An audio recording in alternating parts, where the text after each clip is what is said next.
Hello everyone, welcome to social story. നമ്മുടെ western political thought സീരീസിലെ Karl മാർക്സിന്റെ രണ്ടാമത്തെ വീഡിയോ ആണ്.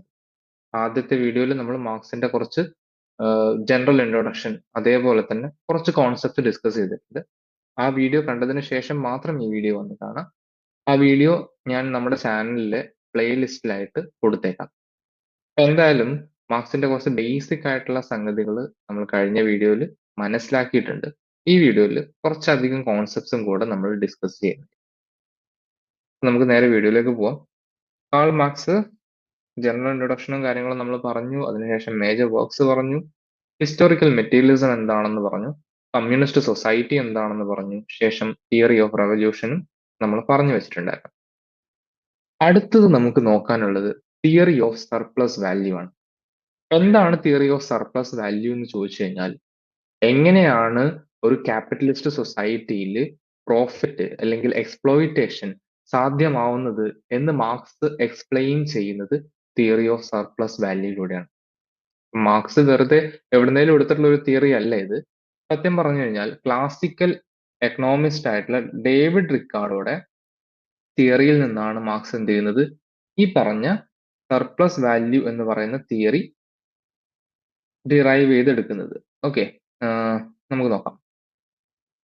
ഡേവിഡ് റിക്കാർഡോയുടെ തിയറിയിൽ നിന്നാണ്, അതിന്റെ ഒരു എക്സ്റ്റൻഷൻ ആയിട്ടാണ്, ഡേവിഡ് റിക്കാർഡോയുടെ തിയറിയുടെ ഒരു എക്സ്റ്റൻഷൻ ആയിട്ടാണ് മാർക്സ് എന്ത് ചെയ്യുന്നത്, ഈ പറഞ്ഞ theory of surplus value explain ചെയ്യുന്നത്. നമുക്ക് നോക്കാം എന്താണ് ഈ തിയറി ഓഫ് സർപ്ലസ് വാല്യൂ എന്ന് പറയുന്നത്. Marx explains the process of exploitation by bourgeoisie class using his concept of surplus value. ഈ ഈ കോൺസെപ്റ്റ് ഉപയോഗിച്ചിട്ടാണ് എങ്ങനെയാണ് ബൂർഷ്വ ക്ലാസ് വർക്കേഴ്സ് ക്ലാസ്സിനെ അല്ലെങ്കിൽ പ്രോലിറ്ററേറ്റ് ക്ലാസ്സിനെ എക്സ്പ്ലോയിറ്റ് ചെയ്യുന്നത് എന്ന് മാർക്സ് ഡിസ്ക്രൈബ് ചെയ്യുന്നുണ്ട്. ഡാസ് ക്യാപിറ്റലിലാണ് മാർക്സ് പ്രധാനമായിട്ടും ഈ ഒരു കോൺസെപ്റ്റ് ഇൻട്രൊഡ്യൂസ് ചെയ്യുന്നത്. നമുക്കറിയാം, ഡാസ് ക്യാപിറ്റൽ പിന്നീട് ആദ്യത്തെ വോള്യം മാർക്സ് പബ്ലിഷ് ചെയ്യുന്നു. ശേഷം വോള്യം 2ഉം 3ഉം മാർക്സിന്റെ മരണശേഷം ഏംഗൽസ് ആണ് പബ്ലിഷ് ചെയ്യുന്നത് എന്നൊക്കെ നമ്മൾ ഇന്നലെ പറഞ്ഞതാണ്. ഇനി എന്താണ് സർപ്ലസ് വാല്യൂ നോക്കാം. Surplus value occurs because of the worker do not receive a proportional value to the work he has given for the production of the commodity. Simple ആയിട്ട് നമുക്ക് മനസ്സിലാക്കാൻ ശ്രമിക്കാം എന്താണ് സർപ്ലസ് വാല്യൂ. ഞാൻ വളരെ ബേസിക് ആയിട്ടുള്ള ലെവലിൽ പറയാം. അപ്പൊ ക്യാപിറ്റലിസ്റ്റ് മീൻസ് ഓഫ് പ്രൊഡക്ഷന്റെ ഒരു പ്രധാനപ്പെട്ട ടീച്ചർ ആയിട്ടാണ് മാർക്സ് ഈ തിയറി ഓഫ് സർപ്ലസ് വാല്യൂ അല്ല, സർപ്ലസ് വാല്യൂവിനെ അവതരിപ്പിക്കുന്നത്. നമുക്ക് സിമ്പിൾ ആയിട്ട് സർപ്ലസ് വാല്യൂ എന്താണ് എന്ന് നോക്കാം. അപ്പൊ സർപ്ലസ് വാല്യൂ എന്ന് പറയുന്നത്, ഇപ്പൊ റിക്കാർഡോ പറഞ്ഞതുപോലെ, നമ്മളിപ്പോൾ പറഞ്ഞു ഡേവിഡ് റിക്കാർഡോയുടെ തിയറിയുടെ എക്സ്റ്റൻഷൻ ആണ് എന്ത്, ഈ പറഞ്ഞ മാർക്സിന്റെ തിയറി ഓഫ് സർപ്ലസ് വാല്യൂ എന്ന് പറഞ്ഞു. അതിൽ നിന്നാണ് മാർക്സ് ഈ കോൺസെപ്റ്റ് ഒക്കെ കടമെടുത്തിട്ടുള്ളത്. റിക്കാർഡോ പറയുന്നത് ഇതാണ്: ഒരു പ്രൊഡക്റ്റിന്റെ വാല്യൂ, ഒരു പ്രൊഡക്റ്റിന് ഒരു വാല്യൂ കിട്ടുന്നത് അതിലൊരു ലേബർ ആഡ് ചെയ്യുമ്പോഴാണ്.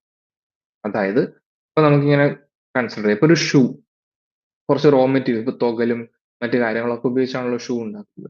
അപ്പൊ തുകല്, മറ്റ് റോ മെറ്റീരിയൽസ്, ഇതിനൊക്കെ ഒരു വാല്യൂ കിട്ടുന്നപ്പോഴാണ് ഒരു തൊഴിലാളി ആ വസ്തുവിൽ പണിയെടുക്കുകയും ആ പണിയെടുത്തതിന്റെ ഫലമായിട്ട് ഒരു ഷൂ ഉണ്ടായി വരികയും ചെയ്തു.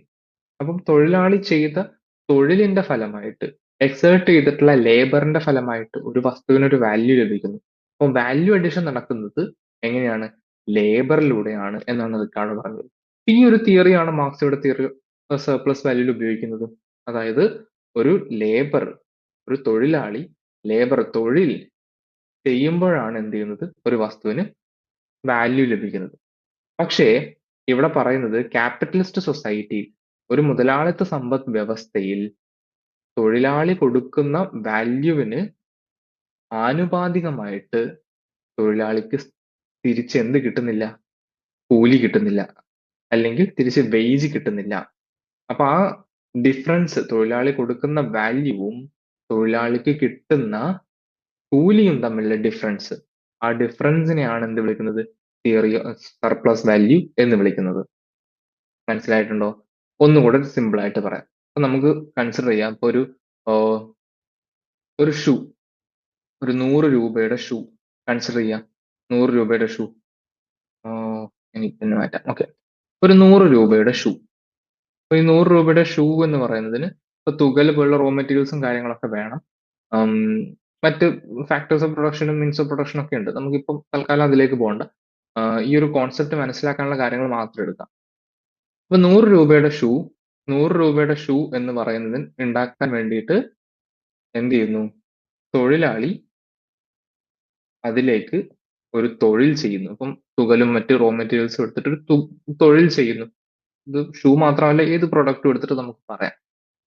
ആ തൊഴിലാളി ചെയ്യുന്ന വർക്കിലൂടെ, തൊഴിലിലൂടെ അതിനൊരു വാല്യൂ കിട്ടുന്നു. ആ വാല്യൂ എന്ത് ചെയ്യുന്നു? ഇപ്പൊ 100 രൂപയ്ക്ക് അത് മാർക്കറ്റിൽ വിൽക്കുന്നു. പക്ഷെ തൊഴിലാളിക്ക് കിട്ടുന്ന കൂലി എന്ന് പറയുന്നത് 50 രൂപയാണ്. അപ്പൊ ഈ 50ഉം 100ഉം തമ്മിലുള്ള വ്യത്യാസം, 100 തൊഴിലാളി 100 രൂപയുടെ തൊഴിൽ ചെയ്യുകയും എന്നാൽ 50 രൂപ മാത്രം അതിന്റെ പ്രതിഫലമായിട്ട് കിട്ടുകയും ചെയ്യുന്നു. അപ്പൊ ഈ ബാക്കിയുള്ള അല്ലെങ്കിൽ എക്സ്ട്രാ കിട്ടിയ 50 രൂപയുണ്ടല്ലോ, അതിനെയാണ് എന്ത് വിളിക്കുന്നത്? സർപ്ലസ് വാല്യൂ എന്ന് വിളിക്കുന്നത്. കുറച്ച് മനസ്സിലാക്കാൻ കുറച്ച് ബുദ്ധിമുട്ടുണ്ട് കോൺസെപ്റ്റ്. പക്ഷെ നമ്മളത് സിമ്പിൾ ആയിട്ട് എടുത്തു കഴിഞ്ഞാൽ ഈ ഒരു രീതിയിൽ തന്നെ നമുക്ക് മനസ്സിലാക്കി എടുക്കാം. അതിനകത്ത് വേറെ കോംപ്ലക്സിറ്റീസ് ഉണ്ട്, അതിനകത്തേക്ക് ഞാനിപ്പോ പോകുന്നില്ല. എന്നാൽ പോലും സിമ്പിൾ ആയിട്ട് നമുക്ക് ഇങ്ങനെ മനസ്സിലാക്കാം. അതായത് ഒരു തൊഴിലാളി 100 രൂപയുടെ വാല്യൂ അതിനകത്തേക്ക് ആഡ് ചെയ്യുന്നു. പക്ഷെ 50 രൂപയുടെ കൂലി മാത്രമേ 50 രൂപ കൂലി മാത്രമേ തൊഴിലാളിക്ക് കിട്ടുന്നുള്ളൂ. ഇതിനകത്തുള്ള 50 രൂപയുടെ വ്യത്യാസം എന്ത് ചെയ്യുന്നു? മുതലാളി തന്റെ പ്രോഫിറ്റ് ആയിട്ട് എടുക്കുന്നു. ഈ മുതലാളി എന്തെങ്കിലും വാല്യൂ ലേബർ ചെയ്തിട്ടുണ്ടോ? അല്ലെങ്കിൽ എന്തെങ്കിലും വാല്യൂ ആ പ്രൊഡക്റ്റിൽ എക്സേർട്ട് ചെയ്തിട്ടുണ്ടോ? മാർക്സിന്റെ കാഴ്ചപ്പാടാണ് ഞാൻ പറയുന്നത്. നമുക്ക് വേറെ എക്കണോമിക്കൽ വ്യൂവിൽ വേറെ ഒരുപാട് കാര്യങ്ങളും മറ്റ് സംഗതികളൊക്കെ ഉണ്ട്. മാർക്സിയൻ വ്യൂ ആണ് നമ്മൾ പറയുന്നത്. അപ്പം മാർക്സിന്റെ വ്യൂവിൽ മുതലാളി എന്തെങ്കിലും വാല്യൂ അഡീഷൻ ചെയ്തിട്ടുണ്ടോ? അല്ലെങ്കിൽ എന്തെങ്കിലും കോൺട്രിബ്യൂട്ട് ചെയ്തിട്ടുണ്ടോ? ഒന്നും കോൺട്രിബ്യൂട്ട് ചെയ്തില്ല. പക്ഷെ മുതലാളി 50 രൂപ ലാഭം എടുക്കുന്നു. ഈ ലാഭം എന്ന് പറയുന്നത് തൊഴിലാളി ചെയ്തിട്ടുള്ള വാല്യൂയുടെ കിട്ടാത്ത കൂലിയുടെ വാല്യൂ ആണ്. തൊഴിലാളി കൂടുതൽ വാല്യൂ കൊടുത്തു, പക്ഷെ അതിന് ആനുപാതികമായിട്ട് എന്ത് കിട്ടിയില്ല? കൂലി കിട്ടിയില്ല. ആ ഡിഫറൻസ് മുതലാളി എന്തായിട്ട് എടുത്തു? പ്രോഫിറ്റ് ആയിട്ട് എടുത്തു. ആ വാല്യൂയാണ് എന്ത് വിളിക്കുന്നത്? സർപ്ലസ് വാല്യൂ എന്ന് മാർക്സ് ഇവിടെ വിളിക്കുന്നത്. സർപ്ലസ് വാല്യൂ എന്ന് വിളിക്കുന്നത്. അപ്പൊ നോക്ക്, surplus value occurred because the worker do not receive proportional value to the work he has given for the production of the commodity, and this becomes the profit of the employer. So ഇതാണ് bourgeois ക്ലാസിന്റെ അല്ലെങ്കിൽ capitalist ക്ലാസിന്റെ എംപ്ലോയറുടെ profit ആയിട്ട് മാറുന്നത്. And Marx also considered the surplus value as a distinctive feature of the capitalist means of production. Capitalist means of production നിലനിൽക്കുന്നത് അല്ലെങ്കിൽ capitalist സിസ്റ്റത്തിൽ profit accumulation നടത്തുന്നത് എങ്ങനെയാണ്? ഈ പറഞ്ഞ സർപ്ലസ് വാല്യൂയിലൂടെ. സിമ്പിൾ ആയിട്ട് ഇത്രേ പറഞ്ഞുള്ളൂ. എന്താണ് സർപ്ലസ് വാല്യൂ? അപ്പൊ അതിന് ഒരു ഡേവിഡ് റിക്കാർഡോ എന്ന് പറയുന്ന ക്ലാസിക്കൽ എക്കണോമിസ്റ്റിന്റെ തിയറിയുടെ എക്സ്റ്റൻഷൻ ആയിട്ടാണ് മാർക്സ് ഈ പറഞ്ഞ തിയറി ഓഫ് സർപ്ലസ് വാല്യൂ കൊണ്ടുവരുന്നത്. ഇപ്പൊ നമ്മളൊരു സിമ്പിൾ എക്സാമ്പിളിലൂടെ പറഞ്ഞു എന്താണ് സർപ്ലസ് വാല്യൂ എന്ന് മാർക്സ് പറയുന്നത്. ഇതിനകത്ത് വേറെ ഇന്റർപ്രിട്ടേഷനും ക്രിറ്റിസിസവും ഒക്കെ ഉണ്ട്. അതിലേക്കൊന്നും നമ്മൾ പോകുന്നില്ല. കോൺസെപ്റ്റ് എന്താണ് എന്ന് മാത്രം പറഞ്ഞു വെക്കുകയാണ് ചെയ്തത്. ഓക്കെ, ഇനി ഇതുമായിട്ട് ബന്ധപ്പെട്ടിട്ടുള്ള അടുത്ത ഒരു കോൺസെപ്റ്റിലേക്ക് പോവാം നമുക്ക്. Next concept theory of alienation. നമ്മൾ ഈ സർപ്ലസ് വാല്യൂ നമുക്ക് മനസ്സിലായിട്ടുണ്ട്. അതുമായിട്ട് ബന്ധപ്പെട്ട് കിടക്കുന്ന ഒരു സംഗതിയാണ് തിയറി ഓഫ് ഏലിനേഷൻ എന്ന് പറയുന്നത്. ഓക്കെ, അപ്പോൾ ഒരു പ്രൊഡക്റ്റ് ഉണ്ടാക്കുന്നത് മാർക്സ് ലേബറിനെ കണക്കാക്കുന്നത് അല്ലെങ്കിൽ ഒരു ലേബർ തൊഴിൽ ചെയ്യുക എന്ന് പറയുന്നത്, ഒരു പ്രൊഡക്റ്റ് ഉണ്ടാക്കുക എന്ന് പറയുന്നത് അതിനൊരു ക്രിയേറ്റീവ് പ്രോസസ് ആയിട്ടാണ് മാർക്സ് കാണുന്നത്. ഇപ്പം ഒരു എന്തെങ്കിലും ഒരു പ്രൊഡക്റ്റ്, ഇപ്പം ലെറ്റ്സ് സേ ഒരു ക്ലോക്ക്, ക്ലോക്ക്. ഇപ്പൊ ഈ ഒരു ക്ലോക്ക് ഉണ്ടാക്കുന്നത് അല്ലെങ്കിൽ ഒരു മൺകൂജ ഉണ്ടാക്കുന്നത് അല്ലെങ്കിൽ ഒരു ഷൂ ഉണ്ടാക്കുന്നത്, ഇതൊരു തൊഴിലാളി തന്റെ ക്രിയേറ്റീവ് ആയിട്ടുള്ള ഒരു വർക്കിന്റെ എക്സ്പ്രഷൻ ആണ്. തൊഴിലാളിയുടെ ക്രിയേറ്റീവ് ആയിട്ടുള്ള വർക്കിന്റെ എക്സ്പ്രഷൻ ആണ് ഈ പറഞ്ഞ പ്രൊഡക്റ്റ് എന്ന് പറയുന്നത്. ആ ഒരു രീതിയിലാണ് മാർക്സ് വർക്കിനെ കാണുന്നത്. മാർക്സ് മറ്റൊരു കാര്യം കൂടെ പറയുന്നത്, ഒരു അനിമലിനെ, ഒരു മറ്റ് ജീവിവർഗത്തെ മനുഷ്യനിൽ നിന്ന് വ്യത്യസ്തമാക്കുന്നതെന്ന് പറയുന്നത് മനുഷ്യന് വർക്ക് ചെയ്യാൻ കഴിയുമെന്ന്. മനുഷ്യന് വളരെ ക്രിയേറ്റീവായിട്ട് വർക്ക് ചെയ്യാൻ കഴിയും. മനുഷ്യൻ വളരെ ക്രിയേറ്റീവായിട്ട് ക്ലോക്കുകൾ ഉണ്ടാക്കുന്നു, മൺകൂജകൾ ഉണ്ടാക്കുന്നു. മനുഷ്യന്റെ ഒരു ക്രിയേറ്റിവിറ്റിയുടെ എക്സ്പ്രഷൻ ആണ് ഈ പറഞ്ഞ വർക്ക് എന്ന് പറയുന്നത്.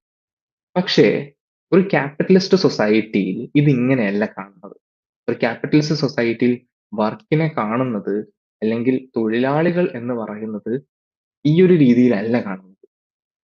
അങ്ങനെ കാണുന്നത് കൊണ്ട് തന്നെ വേറൊരു രീതിയിൽ ഒരു മെഷീന്റെ ഭാഗം പോലെ തൊഴിലാളി മാറുന്നതോടെ തൊഴിലാളി അന്യവൽക്കരിക്കപ്പെടുക, എങ്ങനെയാണ് ഏലിയനേറ്റ് ചെയ്യപ്പെടുന്നത് എന്നുള്ളതാണ് തിയറി ഓഫ് ഏലിയനേഷനിൽ മാർക്സ് പറയുന്നത്. നമുക്ക് നോക്കാം അത് ഡീറ്റെയിൽ ആയിട്ട് എന്താണ് ഈ തിയറി ഓഫ് ഏലിയനേഷൻ എന്ന് പറയുന്നത്. Explains the nature of alienation in capitalist system. These concepts were mainly described in economics and philosophical manuscripts. നമ്മൾ നേരത്തെ പറഞ്ഞു എക്കണോമിക് ആൻഡ് ഫിലോസഫിക്കൽ manuscripts എന്ന് പറയുന്നത് മാർക്സിന്റെ പ്രധാനപ്പെട്ട ഒരു വർക്കാണ്. അതിനകത്താണ് ആദ്യമായിട്ട് തിയറി ഓഫ് ഏലിയനേഷൻ ഡിസ്ക്രൈബ് ചെയ്യുന്നത്. He used the term alienation to describe dehumanization in the capitalist system. എങ്ങനെയാണ് തൊഴിലാളി ക്യാപിറ്റലിസ്റ്റ് സിസ്റ്റത്തിൽ അന്യവൽക്കരിക്കപ്പെടുന്നത്, ഡീഹ്യൂമനൈസ് ചെയ്യപ്പെടുന്നത് എന്നുള്ളതാണ് ഈ ഏലിയനേഷൻ എന്ന് പറയുന്ന തിയറിയിലൂടെ അദ്ദേഹം ഉദ്ദേശിക്കുന്നത്. Bourgeois class controls the means of production and the workers force to sell themselves in the market. നേരത്തെ ഞാൻ പറഞ്ഞു ഒരു വർക്കറിന്റെ ക്രിയേറ്റീവ് എക്സ്പ്രഷൻ ആണ് വർക്ക് എന്ന് പറയുന്നത്. പക്ഷേ ഒരു ക്യാപിറ്റലിസ്റ്റ് മീൻസ് ഓഫ് പ്രൊഡക്ഷനിൽ, ഒരു ക്യാപിറ്റലിസ്റ്റ് സിസ്റ്റത്തില് ഒരു ലേബർ എന്ന് പറയുന്നത് ഈ പറഞ്ഞ ക്രിയേറ്റീവ് എക്സ്പ്രഷനോ അല്ലെങ്കിൽ ക്രിയേറ്റീവ് ആയിട്ടുള്ള ഒരു വർക്കറോ ഒന്നുമല്ല ആയി മാറുന്നത്. ലേബർ എന്ന് പറയുന്നത് ഒരു കമ്മോഡിറ്റി ആയിട്ട് മാറുന്നു. ലേബർ എന്ന് പറയുന്നത് ഒരു കമ്മോഡിറ്റി അല്ലെങ്കിൽ വിൽക്കാൻ വേണ്ടിയിട്ടുള്ള ഒരു സാധനമായിട്ട് മാത്രം മാറപ്പെടും. അങ്ങനെ വിൽക്കാൻ വേണ്ടിയിട്ടുള്ള ഒരു സാധനമായിട്ട് മാത്രം മാറപ്പെടുന്നതോടെ എന്തായി ആവുന്നു, ഈ നേരത്തെ നമ്മൾ പറഞ്ഞ ക്രിയേറ്റീവ് ആയിട്ടുള്ള വർക്കൊന്നും നടക്കുന്നില്ല. അപ്പൊ നിങ്ങളൊന്ന് ആലോചിച്ച് നോക്കൂ, നേരത്തെ പറഞ്ഞു ഒരു ഒരു തുകൽ ഉപയോഗിച്ചുകൊണ്ട് ഒരു ഷൂ ഉണ്ടാക്കുന്നു. ആ തുകൽ ഉപയോഗിച്ചുകൊണ്ട് ഷൂ ഉണ്ടാക്കുന്നു, അയാളുടെ ക്രിയേറ്റീവ് ആയിട്ടുള്ള എക്സ്പ്രഷൻ ആണ് ആ പറഞ്ഞ ഷൂവിൽ കാണാൻ പറ്റുന്നത്. അല്ലെങ്കിൽ ഒരു മൺകൂജ ഉണ്ടാക്കുന്നു ഒരു തൊഴിലാളി, അത് അയാളുടെ ക്രിയേറ്റീവ് ആയിട്ടുള്ള എക്സ്പ്രഷൻ ആണ്. And he has A connection with that. ആ പ്രൊഡക്റ്റിനോട് ഒരു കണക്ഷൻ ഉണ്ട്. പക്ഷേ നിങ്ങൾ ഈ പറഞ്ഞ ഷൂ ഉണ്ടാക്കുന്നത് ഫാക്ടറിയിലാണ് എന്ന് ആലോചിച്ച് നോക്കൂ. ആ ഫാക്ടറിയിൽ തൊഴിലാളി ഉണ്ടാക്കുന്നത് ഷൂ ആയിരിക്കില്ല. തൊഴിലാളിയുടെ ജോലി ഒരു പക്ഷേ ഷൂവിന്റെ സോൾ ഉറപ്പിക്കലായിരിക്കും, അല്ലെങ്കിൽ ഒരു പ്രത്യേക സാധനം കട്ട് ചെയ്യലായിരിക്കും. അത് മാത്രമാണ് ആ തൊഴിലാളി ചെയ്യുന്നത്. ആ തൊഴിലാളിയെ സംബന്ധിച്ചിടത്തോളം ക്രിയേറ്റീവ് ആയിട്ടുള്ള വാക്കല്ല ആ പറഞ്ഞ എന്തെങ്കിലും ഒരു സാധനം സോൾ ഉറപ്പിക്കുന്നത് അല്ലെങ്കിൽ മറ്റൊരു സാധനം കട്ട് ചെയ്യുന്നത്, ഒരു സാധനം മാത്രം, ഒരു എലമെന്റ് മാത്രം ഫിറ്റ് ചെയ്യുന്നത് എന്ന് പറയുന്നത് ക്രിയേറ്റീവ് ആയിട്ടുള്ള ഒരു സംഗതിയല്ല. അതൊരു മെഷീന് ചെയ്യാൻ പറ്റാവുന്നതാണ്. അതിനെ മറ്റൊരു കാര്യം എന്ന് പറയുന്നത് എളുപ്പം തൊഴിലാളി അതിൽ നിന്നും റീപ്ലേസ് ചെയ്യാവുന്നതാണ്. മറ്റേത് അയാളുടെ ക്രിയേറ്റീവ് വർക്കാണ്, ക്രിയേറ്റീവ് എക്സ്പ്രഷൻ ആണെന്നൊക്കെ പറയുമ്പോൾ ഇവിടെ അയാളെ മാറ്റി വേറൊരാളെ കൊണ്ടുവന്നാലും യാതൊരു മാറ്റവും സംഭവിക്കുന്നില്ല. അല്ലെങ്കിൽ അയാളെ മാറ്റിയിട്ട് നാളെ മറ്റൊരു മെഷീൻ കൊണ്ടുവന്നാലും അതൊരു പക്ഷേ അതേ ജോലി തന്നെ അതിലും മികച്ചതായിട്ട് ചെയ്യും. എളുപ്പത്തിൽ റീപ്ലേസ് ചെയ്യാൻ പറ്റാവുന്ന ഒരു മെഷീൻ പോലെയായിട്ട് തൊഴിലാളി ക്യാപിറ്റലിസ്റ്റ് സിസ്റ്റത്തിൽ മാറുന്നു എന്നുള്ളതാണ് ഈ പറഞ്ഞ തിയറി ഓഫ് ഏലിയനേഷനിൽ ആദ്യമായിട്ട് മാർക്സ് പറയുന്നത്. വേറെയും ആസ്പെക്ട് ഉണ്ടെന്ന് നമ്മൾ പറയും. ഒന്ന് ആലോചിച്ച് നോക്കൂ. ഇപ്പം അതിന് എളുപ്പം മനസ്സിലാവുന്ന മറ്റൊരു എക്സാമ്പിൾ എന്ന് പറയുന്നത് നമ്മൾ മോഡേൺ ടൈംസ് എന്ന് പറയുന്ന ചാർലി ചാപ്ലിന്റെ സിനിമയിൽ നമ്മൾ കണ്ടിട്ടുണ്ട്. എങ്ങനെയാണ് ചാർലി ചാപ്ലിൻ ഒരു യന്ത്രത്തിന്റെ നട്ട് മുറുക്കി മുറുക്കി മുറുക്കി അവസാനം പുറത്തേക്ക് എത്തുമ്പോൾ എന്ത് കണ്ടാലും അദ്ദേഹം ഇങ്ങനെ ഇങ്ങനെ മുറുക്കി മുറുക്കി പോവുകയാണ്. അപ്പം ഒരു മെഷീൻ പോലെയായിട്ട് മാറുകയാണ്, ഒരു കമ്മോഡിറ്റി പോലെയായിട്ട് ക്യാപിറ്റലിസ്റ്റ് സിസ്റ്റത്തിൽ തൊഴിലാളി മാറുകയാണ്. തൊഴിലാളി ആ ഒരു രീതിയിലേക്ക് മാറുകയാണ്. അപ്പൊ അങ്ങനെ മാറുന്നതോടെ തൊഴിലാളി എന്ത് ചെയ്യപ്പെടുന്നു, തന്റെ പ്രൊഡക്റ്റിൽ നിന്ന്, ഞാൻ നേരത്തെ പറഞ്ഞ ക്രിയേറ്റീവ് എക്സ്പ്രഷനും കാര്യമൊന്നുമില്ല, പ്രൊഡക്റ്റ് എന്ന് പറയുന്നത്, ഫൈനൽ പ്രൊഡക്റ്റ് എന്ന് പറയുന്നത് ചിലപ്പോൾ തൊഴിലാളിക്ക് വാങ്ങാൻ പോലും പറ്റാത്ത സംഗതിയായിരിക്കും, അല്ലെങ്കിൽ തൊഴിലാളിക്ക് യാതൊരു കണക്ഷനും ഇല്ലാത്ത സംഗതിയായിരിക്കും. അങ്ങനെ തൊഴിലാളി എന്ത് ചെയ്യുന്നു, ആ പ്രൊഡക്റ്റിൽ നിന്നും അന്യവൽക്കരിക്കപ്പെടുന്നു. ഇനി ആ പ്രോസസ്സിൽ നിന്നും അന്യവൽക്കരിക്കപ്പെടുന്നു. രണ്ടാമത് മാർക്സ് പറയുന്നത്, രണ്ടാമത് ആ പ്രോസസ്സിൽ നിന്നും അന്യവൽക്കരിക്കപ്പെടുന്നു. എങ്ങനെയാണ് പ്രോസസ്സിൽ നിന്ന് അന്യവൽക്കരിക്കപ്പെടുന്നു എന്ന് പറഞ്ഞാൽ, അതായത് നേരത്തെ ഞാൻ പറഞ്ഞു മറ്റേത് ക്രിയേറ്റീവ് എക്സ്പ്രഷൻ ആണ്, തൊഴിലാളിയുടെ ഒരു ക്രിയേറ്റിവിറ്റി അതിനകത്ത് നമുക്ക് കാണാൻ പറ്റും ആദ്യത്തെ ഷൂ ഉണ്ടാക്കുന്ന രീതി. പക്ഷെ പിന്നീടുള്ള ഇപ്പം ക്യാപിറ്റലിസ്റ്റ് രീതിയിലുള്ള പ്രൊഡക്ഷനിൽ അവിടെ തൊഴിലാളി ഒരു മെഷീൻ പോലെയായി മാറുകയാണ്. മറ്റൊരു രീതിയിലുള്ള ക്രിയേറ്റീവ് ആയിട്ടുള്ള ഒരു സംഗതിയും വേണ്ട. അതുകൊണ്ട് തന്നെ ആ ഒരു പ്രോസസ്സിൽ നിന്ന് എന്ത് ചെയ്യുന്നു, അന്യവൽക്കരിക്കപ്പെടുന്നു. എപ്പോ വേണമെങ്കിലും റീപ്ലേസ് ചെയ്യാവുന്ന, എപ്പോ വേണമെങ്കിലും എടുത്തു കളയാവുന്ന, എപ്പോ വേണമെങ്കിലും മറ്റൊരു മെഷീൻ വെച്ച് റീപ്ലേസ് ചെയ്യാവുന്ന ഒരു സംഗതി മാത്രമായിട്ട്, ഒരു കമ്മോഡിറ്റി മാത്രമായിട്ട്, ഒരു മെഷീൻ പോലെയുള്ള സംഗതി മാത്രമായിട്ട്, ഒരു മെഷീന്റെ പാർട്ട് പോലെയുള്ള സംഗതി മാത്രമായിട്ട് തൊഴിലാളി മാറുന്നു. അതോടെ തൊഴിലാളി ആ പറഞ്ഞ പ്രോസസ്സിൽ നിന്നും അന്യവൽക്കരിക്കപ്പെടുന്നു. ഇനി അത് മാത്രമല്ല അന്യവൽക്കരിക്കപ്പെടുന്നത്, അന്യവൽക്കരണം എന്ന് പറയുന്നത് സ്വന്തം ഫെലോ വർക്കേഴ്സിൽ നിന്നും അന്യവൽക്കരിക്കപ്പെടുന്നു എന്ന് മാർക്സ് പറയുന്നുണ്ട്. എങ്ങനെയാണ് ഫെലോ വർക്കേഴ്സിൽ നിന്നും അല്ലെങ്കിൽ സമൂഹത്തിൽ നിന്നും ഒക്കെ അന്യവൽക്കരിക്കപ്പെടുന്നത്? ഇങ്ങനെ ഒരു തൊഴിലാളി ഈ ഒരു പ്രോസസ്സിന്റെ ഭാഗമാകുമ്പോൾ തൊഴിൽ എന്ന് പറയുന്നത് തൊഴിലാളിയെ സംബന്ധിച്ചിടത്തോളം വെറും സർവൈവലിന് വേണ്ടി മാത്രമുള്ള ഒരു സംഗതിയായിട്ട് മാറുന്നു. സർവൈവലിന് വേണ്ടിയിട്ടുള്ള മാത്രം ഒരു സംഗതിയായിട്ട് മാറുന്നു. അപ്പൊ വർക്ക് എന്ന് പറഞ്ഞ നേരത്തെ പറഞ്ഞ ക്രിയേറ്റീവ് ആയിട്ടുള്ള ഒരു സംഗതിയോ അല്ലെങ്കിൽ ക്രിയേറ്റീവ് എക്സ്പ്രഷനോ എന്നത് മാറിയിട്ട് ഒരു സർവൈവലിന് വേണ്ടി മാത്രമാകുമ്പോൾ തൊഴിലാളി എന്ത് ചെയ്യുന്നു? സമൂഹത്തിൽ നിന്നും കുടുംബത്തിൽ നിന്നും ഫെലോ വർക്കേഴ്സിൽ നിന്നും ഒക്കെ ഏലിയനേറ്റ് ചെയ്യപ്പെടുന്നു. അതായത് ഒരു തൊഴിലാളി മറ്റൊരു തൊഴിലാളിയെ കാണുന്നത് എങ്ങനെയാണ്? എന്റെ കോമ്പറ്റീറ്റർ ആയിട്ടാണ് അല്ലേ? അവൻ ബെറ്റർ ആയിട്ടുള്ള ആം, ഇത് കൊടുക്കുകയാണെങ്കിൽ അല്ലെങ്കിൽ അവൻ കുറഞ്ഞ സാലറിയിൽ വർക്ക് ചെയ്യാൻ റെഡി ആണെങ്കിൽ ഇന്ന് എന്നെ മാറ്റിയിട്ട് നാളെ അവനെ എടുക്കും. അപ്പൊ തൊട്ടടുത്തുള്ള ഇന്നലെ വരെ കണ്ട തൊട്ടടുത്തുള്ള ആളെ ഫെലോ വർക്കേഴ്സിനെ കാണുന്നത് കോമ്പറ്റീറ്റർ ആയിട്ടാണ്. അപ്പൊ മൊത്തത്തിൽ ആ സമൂഹത്തിൽ നിന്നും അല്ലെങ്കിൽ ഈ പ്രോസസ്സിൽ നിന്നും സ്വന്തം കുടുംബത്തിൽ നിന്നും എല്ലാം എന്ത് ചെയ്യുന്നു? അന്യവൽക്കരിക്കപ്പെടുന്നു. ഒരു കമ്മോഡിറ്റി പോലെ ഒരു മെഷീൻ പോലെയായിട്ട് മാറുന്നു. അപ്പം അത് മാത്രമല്ല ഈ വർക്കിംഗ് അവർ കൂടുന്നതോടെ തൊഴിലാളിക്ക് പിന്നീട് റെസ്റ്റ് എടുക്കാൻ കിട്ടുന്ന വളരെ കുറഞ്ഞ സമയം മാത്രമാണ്. ആ സമയത്ത് മാത്രമാണ് മറ്റു കാര്യങ്ങൾ ചെയ്യാൻ പറ്റുന്നത്. വർക്ക് എന്ന് പറയുന്നത് സർവൈവലിന് വേണ്ടി മാത്രമുള്ള ഒരു പ്രോസസ്സ് ആവുന്നു. ബാക്കി സമയം എന്ന് പറയുന്നത് റെസ്റ്റ് എടുക്കാൻ വേണ്ടിയുള്ള മാത്രം ഒരു പ്രോസസ്സ്. അങ്ങനെ തൊഴിലാളി സ്വന്തം സമൂഹത്തിൽ നിന്ന്, കുടുംബത്തിൽ നിന്ന്, പ്രോസസ്സിൽ നിന്ന്, ഉണ്ടാക്കിയ പ്രൊഡക്റ്റിൽ നിന്ന് എല്ലാം അന്യവൽക്കരിക്കപ്പെടുന്ന പ്രോസസ്സാണ് ഈ തിയറി ഓഫ് ഏലിയനേഷൻ എന്ന് പറയുന്നതിലൂടെ മാർക്സ് എക്സ്പ്ലെയിൻ ചെയ്തത്. So bourgeois class controls the means of production and the workers forced to sell themselves in the market. ഒരു കമ്മോഡിറ്റി പോലെ ഏറ്റവും കുറഞ്ഞ തൊഴിലാളിക്ക് ഏറ്റവും കുറഞ്ഞ വേതനത്തിന് ആര് പണിയെടുക്കാൻ സന്നദ്ധരാവുന്നു അവരെയാണ് മുതലാളി തിരഞ്ഞെടുക്കുക. ആ ഒരു രീതിയിൽ ഒരു സെൽ ചെയ്യാനുള്ള ഒരു കമ്മോഡിറ്റി പോലെയായിട്ട് തൊഴിലാളി മാറുന്നു. The workers are alienated from the value of the work through the surplus value which create domination of the bourgeoisie class over the worker class. അപ്പൊ ഇത് മാത്രമല്ല, നേരത്തെ നമ്മൾ പറഞ്ഞ സർപ്ലസ് വാല്യൂയിലൂടെ മുതലാളി ലാഭം എടുക്കുന്നു. തൊഴിലാളിക്ക് കിട്ടുന്ന ഒരു ഫിക്സഡ് വേജ് മാത്രമാണ്, ഒരു വളരെ കുറഞ്ഞ വേജ് മാത്രമാണ്. അതോടെ സമൂഹത്തിലും രണ്ട് ക്ലാസ് ഉണ്ടാവുകയാണ്. വർക്കർ ക്ലാസ്സും അതുപോലെ തന്നെ ഈ പറഞ്ഞ ബൂർഷ്വാ ക്ലാസ് അല്ലെങ്കിൽ ക്യാപിറ്റലിസ്റ്റ് ക്ലാസ് എന്ന് പറഞ്ഞ സമൂഹത്തിലും എന്ത് ചെയ്യുന്നു? ഒരു ഏലിയനേഷൻ ഉണ്ടാവുന്നു. ഇനി ഒരു ഏലിയനേറ്റഡ് കോൺഷ്യസ്നെസ്, ഫാൾസ് കോൺഷ്യസ്നെസ്, ഇതിനെ എങ്ങനെയാണ് സമൂഹത്തിൽ ഈ ഒരു സംഗതി നിലനിൽക്കുന്നത് എന്നത് മാർക്സ് എക്സ്പ്ലെയിൻ ചെയ്യുന്നത് ഈ പറഞ്ഞ ഏലിയനേറ്റഡ് കോൺഷ്യസ്നെസ് അല്ലെങ്കിൽ ഫാൾസ് കോൺഷ്യസ്നെസ്സിലൂടെയാണ്. ഈ ഒരു ഐഡിയോളജി എങ്ങനെയാണ് സമൂഹത്തിൽ ഒരു ബൂർഷ്വാ സൊസൈറ്റി അല്ലെങ്കിൽ ക്യാപിറ്റലിസ്റ്റ് സൊസൈറ്റി എക്സേർട്ട് ചെയ്യുന്നത്? അങ്ങനെ തൊഴിലാളി സ്വയം ചിന്തിക്കാൻ പോലും പറ്റാതെ എന്താണ് ഈ സമൂഹത്തിൽ നടക്കുന്നത്, എന്താണ് ഇതിനകത്ത് നടക്കുന്നത് എന്നത് പോലും ചിന്തിക്കാൻ പറ്റാത്ത ഈ പ്രോസസ്സിന്റെ ഭാഗമായിട്ട് തുടരുന്നു. അതിനാണ് ഈ പറഞ്ഞ ഫാൾസ് കോൺഷ്യസ്നെസ് എന്ന രീതിയിൽ എക്സ്പ്ലെയിൻ ചെയ്യുന്നത്. അപ്പം തിയറി ഓഫ് ഏലിയനേഷൻ പറഞ്ഞു, സർപ്ലസ് വാല്യൂ പറഞ്ഞു. രണ്ട് കോൺസെപ്റ്റ്സ് ആണ് നമ്മളിപ്പോൾ പറഞ്ഞിട്ടുള്ളത്. തിയറി ഓഫ് സർപ്ലസ് വാല്യൂമായിട്ട് റിലേറ്റ് ചെയ്ത് തന്നെ കിടക്കുന്നതാണ് എന്ത്? തിയറി ഓഫ് ഏലിയനേഷൻ എന്ന് പറയുന്നത്. തിയറി ഓഫ് സർപ്ലസ് വാല്യൂ എന്താണെന്ന് പറഞ്ഞു, തിയറി ഓഫ് ഏലിയനേഷൻ എന്താണെന്ന് പറഞ്ഞു. അപ്പൊ കോൺസെപ്റ്റ് ക്ലിയർ അല്ലേ? ഇനി നമുക്ക് നോക്കാനുള്ളത് മാർക്സിന്റെ കുറച്ച് പുസ്തകങ്ങൾ നമ്മൾ നേരത്തെ പറഞ്ഞു വെച്ചിട്ടുണ്ട്. ഇനി ഓരോ പുസ്തകത്തിലും എന്താണ് പറയുന്നത്, അതിന്റെ ബ്രീഫ് എന്താണ് എന്ന് നമുക്കൊന്ന് നോക്കാം. അത് ഓരോന്നായിട്ട് നമുക്ക് നോക്കാം. എന്താണ് ഓരോ പുസ്തകത്തിലും പറയുന്നത് എന്നത്. ഓരോ പുസ്തകത്തിലും എന്താണ് എന്നതിന്റെ ഒരു ബ്രീഫ് നമ്മൾ പറയും.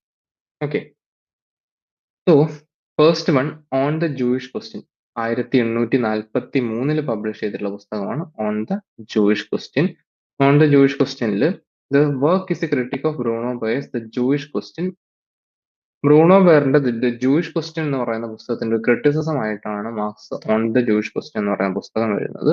And Marx argues that is mistaken in his assumption that a secular state, religion will no longer play a significant role in social life and criticize the idea of political emancipation as insufficient.